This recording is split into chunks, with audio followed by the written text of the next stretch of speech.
कृपया हमें सब्सक्राइब करना ना भूलें। नीचे दिए गए बेल आइकन पर ज़रूर क्लिक करें। गुरु प्यारी साथ संगत जी, आज आपसे एक ऐसा वाक़या साझा करने जा रहा हूँ जो कि मेरा देखा हुआ है। साथ संगत जी, इस चैनल के माध्यम से आप जिसे केवल वही बातें साझा की जाती हैं जो कि सत्संगियों की सच्ची आपबीतियाँ होती हैं, जो उनके साथ हुआ होता है, जो उनके अनुभव होते हैं, वही आपसे साझा किए जाते हैं। और उन्हें साझा करने का केवल एक ही मकसद है, ताकि उससे हम भी कुछ सीख सकें, हमें भी पता चल सके कि रूहानियत क्या है और हम भी इस मार्ग पर आगे बढ़ सकें। तो साथ संगत जी, ऐसा ही एक वाक़या है जो आपसे साझा करता हूँ। साथ संगत जी, हाल ही में हमारे गांव में एक सत्संगी माई की मृत्यु हुई। उनकी उम्र करीब 120 साल रही होगी। साथ संगत जी, उन्हें बहुत पहले का नाम मिला हुआ था और माई बहुत ही कमाई वाली थी, खुले दिल की थी, खुली बातें करती थी, किसी बात का कोई डर नहीं था और सभी लोग माई का बहुत ही मान आदर करते थे क्योंकि वह बहुत कमाई वाली थी। सभी सत्संगी उनकी बात मानते थे, जो वह कहती थी उनके वचनों का पालन सभी करते थे और वह सेवा भी बहुत करती थी।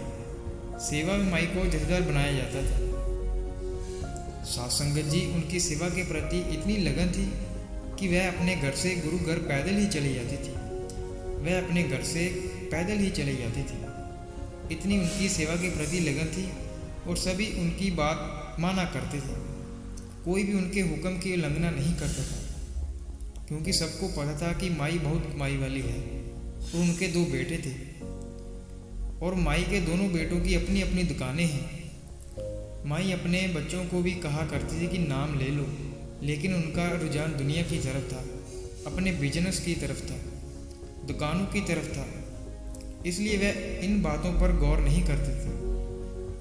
लेकिन उनके बड़े बेटे ने माई के जोर डालने पर नाम ले लिए, लेकिन छोटे बेटे ने नाम नहीं लिया था। साथ संगत जी, जब माई का अंतिम समय आया तो माई अपने बिस्तर पर लेटी हुई थी और सभी संगत उनके घर इकट्ठी हुई थी और सभी उस समय रो रहे थे क्योंकि सबका माई के साथ बहुत प्रेम था, प्यार था। सभी माता से बहुत प्यार करते थे और वहाँ पर कुछ बच्चे भी थे जो माई की ऐसी हालत को देखकर रो रहे थे और कुछ ऐसे भी सत्संगी थे जो माई को देखकर रो रहे थे।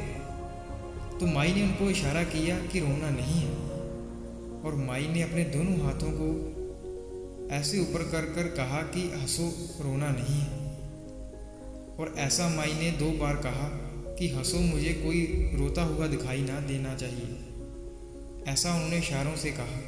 और साथ संगत जी, उनकी मृत्यु से 10-15 मिनट पहले उनकी आवाज़ चले गई, वह चुप हो गई और जो भी वह कहती थी इशारों से कह रही थी, इशारों में ही सब बता रही थी। और माई कह रही थी कि हंसो, कोई रोता हुआ नहीं दिखना चाहिए। तो माई की ये बात मानकर कुछ संगी हंसने लग पड़े और माई के चेहरे पर एक अजीब सी मुस्कान थी और माई बहुत खुश लग रही थी और माई की खुशी का कोई ठिकाना नहीं था, वह बहुत खुश थी और संगत को भी खुश रहने के लिए बोल रही थी, उनको हंसने के लिए कह रही थी, क्योंकि साथ संगत जी, ऐसी बात केवल वही कर सकता है जो पहुंचा हुआ है। नहीं तो आप देख ही सकते हैं कि बिना गुरु के लोगों की कैसे मृत्यु हो जाती है कि उन्हें पता ही नहीं चलता कि हम आज सोए हैं, पता नहीं कल उठेंगे भी या नहीं। लेकिन जो सतगुरु के प्यारे हैं, जिन्हें नाम की बख्शिश हुई है, उन्हें पहली खबर हो जाती है कि इस समय मुझे जाना है, तो वह पहले ही तैयारी कर लेते हैं। तो माई को भी पहले ही मालूम पड़ गया था कि सतगुरु इस समय मुझे लेने आने वाले हैं। वह जो 10-15 मिनट थे, उसमें माई सबको भजन सिमरन करने के लिए बोल रही थी और जो रो रहे थे उनको हंसने के लिए कह रही थी। और उस समय माई के कमरे में कुछ लोग आए हुए थे। माई ने अपने बड़े बेटे को इशारे से कहा कि जिन्हें नामदान मिला हुआ है, जिन्हें सतगुरु से नाम की बख्शिश हो चुकी है, केवल वही मेरे पास होना चाहिए। बाकी जो भी हैं उन सभी को बाहर निकाल दो।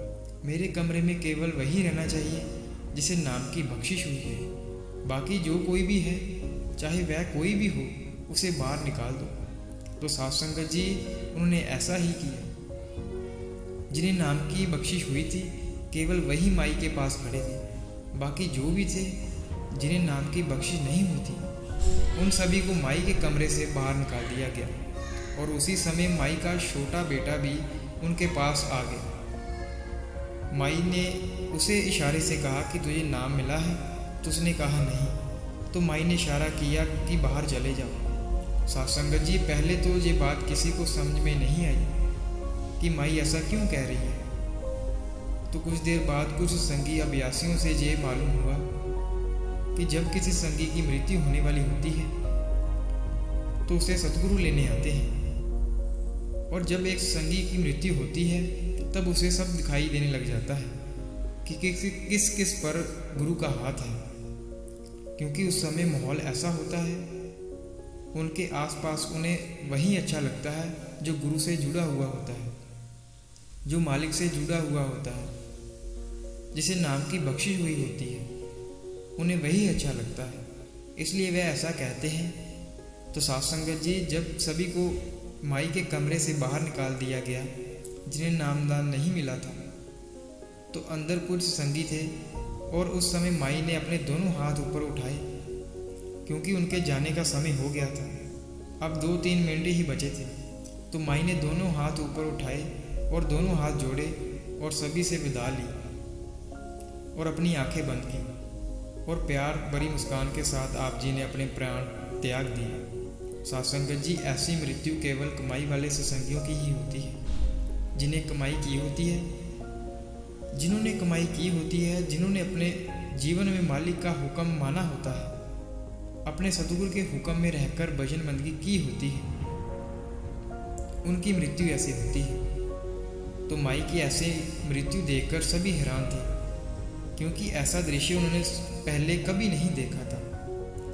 और इससे बहुत सारी संगत प्रेरित हुई, बहुत सारी संगत को यह एहसास हुआ कि आखिर भजन बंदगी क्यों जरूरी है, आखिर सतगुरु किस लिए कहते हैं कि भजन बंदगी करो, क्योंकि अंतिम समय केवल भजन बंदगी ही है जो हमारे साथ जाएगी और कोई भी चीज़ें हमारे साथ नहीं जाएगी, और अंतिम समय केवल हमारी भजन बंदगी ही देखी जाएगी। इसलिए सतगुरु भजन बंदगी पर इतना जोर देते हैं कि भाई जितना समय हो सके भजन बंदगी पर लगाओ। और साध संगत जी माई से संबंधित एक वाक्य और भी है। संगत बताती है कि वह जो माई थी वह एक दिन संगत के साथ सेवा कर रही थी। उनकी सेवा घास खोदने की लगी हुई थी, तो सभी संगत सेवा कर रही थी और साध संगत जी उस समय वहाँ पर किसी को सांप दिखाई दिया और सभी ने उसको देखा, क्योंकि वहाँ पर बहुत शोर मच गया था कि वहाँ पर सांप है। तो बहुत सारी संगत डर गई थी और सभी संगत के हाथ में दातियाँ थी। संगत वह छोड़कर भागी, क्योंकि सभी संगत को अपनी अपनी जान प्यारी थी और सभी को अपनी अपनी जान प्यारी होती है। लेकिन साध संगत जी वह माई अपनी सेवा में लगी रही, उन्हें किसी बात का कोई डर नहीं। संगत कहती है कि ऐसे लग रहा था कि जैसे माई को कोई फिक्र ही ना हो, माई को कोई फर्क ही नहीं पड़ा कि उनके पास सांप है।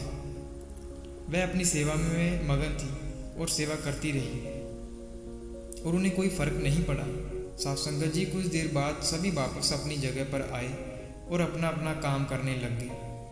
साध संगत जी इस वाक्य से माई से हमें ये सीखने को मिलता है कि अगर हम मालिक से जुड़े हुए हैं, अगर हम मालिक से जुड़ गए हैं, अगर हम भजन बंदगी करते हैं, पूरा समय देते हैं, तो किस बात की चिंता करनी, क्योंकि हमारी संभाल तो मालिक कर रहा है। तो हमें किस बात का डर है कि हमें ऐसी छोटी छोटी चीज़ों से डरना चाहिए। साध संगत जी जो ऐसे अभ्यासी हैं, जो ऐसे कमाई वाले हैं, वह किसी बात से डरते नहीं हैं, क्योंकि उन्हें पता है कि उनकी संभाल मालिक खुद कर रहा है। तो वह निडर होते हैं और मालिक के बानी में रहते हैं।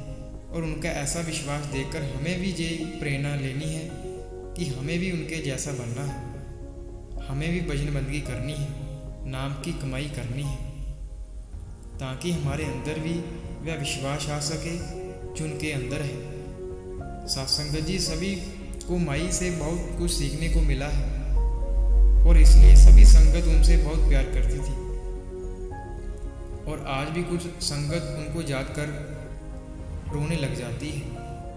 साथ संगत जी, ऐसे माई वाले जीवों का इस संसार पर नाम अमर हो जाता है, जो मालिक के साथ जुड़े हुए होते हैं, जो उसकी भजन बंदगी करते हैं और उसके बाणे में रहते हैं। फिर लोग उन्हें याद करते हैं और उनका इस संसार में हमेशा नाम अमर रहता है, क्योंकि ऐसे जीव बार बार नहीं आते। तो साथ संगत जी, ऐसे ही हम आपके लिए इस चैनल पर रोज़ाना नई साखियाँ, शब्द और सत्संग लेकर आते हैं। अगर आप ऐसे ही रोज़ाना नई साखियाँ, शब्द और सत्संग सुनना चाहते हैं तो इस चैनल को सब्सक्राइब और लाइक और शेयर करना ना भूलें जी। अगर साखी अच्छी लगी तो वीडियो के नीचे कमेंट करके ज़रूर बता देना जी।